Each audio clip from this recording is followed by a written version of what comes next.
तो खत्म हो रहे हैं भगोड़े विजय माल्या के अय्याशी के दिन। खत्म हो रहे हैं खुली हवाओं में उसके घूमने फिरने के दिन। वो दिन करीब आ रहा है जब देश का 9,000 करोड़ डकार कर लंदन में मौज कर रहे विजय माल्या को खींचकर भारत लाया जाएगा और उसके हिस्से में लिखी जाएगी जेल की काल कोठरी। बिल्कुल ठीक सुन रहे हैं आप। पहले वेस्टमिंस्टर कोर्ट से विजय माल्या को हताशा हाथ लगी।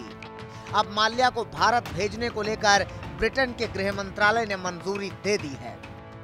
जैसे ही ब्रिटेन के गृह मंत्रालय की तरफ से माल्या के लिए तकलीफ भरा पैगाम मिला, उसने ट्वीट किया, वेस्टमिंस्टर मजिस्ट्रेट कोर्ट द्वारा 10 दिसंबर 2018 को निर्णय दिए जाने के बाद से ही मैंने ऊपरी अदालत में जाने का इरादा बनाया था, मगर मैं गृह सचिव के फैसले से पहले अदालत नहीं जा सकता था।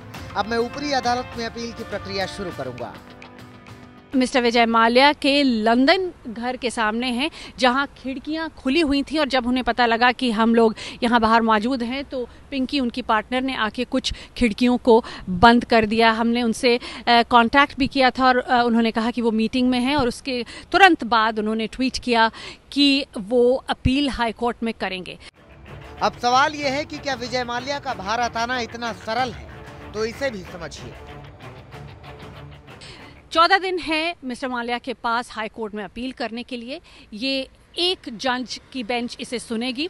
अगर इस हाई कोर्ट में इस जज ने कहा कि एक्स्ट्रेडिशन किया जाना चाहिए, लेकिन साथ में कहा कि आगे भी अपील की जा सकती है इस केस में, तो मिस्टर विजय माल्या के पास फिर से एक अपील का चांस होगा और अब की बार 2 जजेस की बेंच इसे सुनेगी, लेकिन ये भी हाई कोर्ट के जजेस होंगे।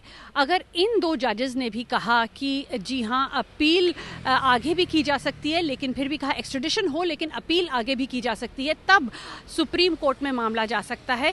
यानी उस वक्त मिस्टर विजय माल्या को सुप्रीम कोर्ट से परमिशन लेनी होगी कि वो अपना एक्स्ट्रेडिशन केस वहाँ ट्राई करे। सुप्रीम कोर्ट परमिशन दे सकता है, नहीं भी दे सकता है। मान लीजिए दे दी तो फिर इस केस को 1 साल से ऊपर लग सकता है। लेकिन चूंकि वेस्टमिंस्टर मैजिस्ट्रेट कोर्ट ने बहुत ही स्ट्रांग जजमेंट दिया था और पूरी तरह से काफ़ी कुछ खारिज कर दिया था, तो ये कहा जा सकता है कि हाई कोर्ट भी एक्स्ट्रेडिशन की बात माने, एक्स्ट्रेडिशन पर अपनी मोहर लगाए। मगर सबसे बड़ा मुद्दा होगा कि उन्हें अपील के लिए और चांस दिया जाता है कि नहीं। अगर पहली दफ़ा पहली सीढ़ी में ही 1 जज बेंच पर ही अगर अपील खारिज कर दी जाती है और कहा जाता है कि आगे अपील नहीं होगी, तो फिर बहुत बड़ा चांस है कि मिस्टर विजय माल्या मई 2019 के पहले भारत लौट जाएं।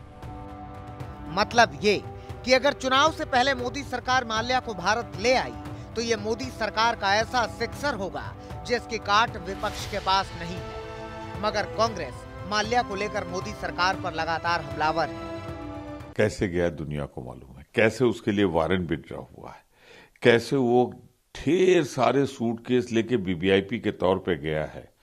तो इस सरकार का कृपा पात्र था, कृपा पात्र है।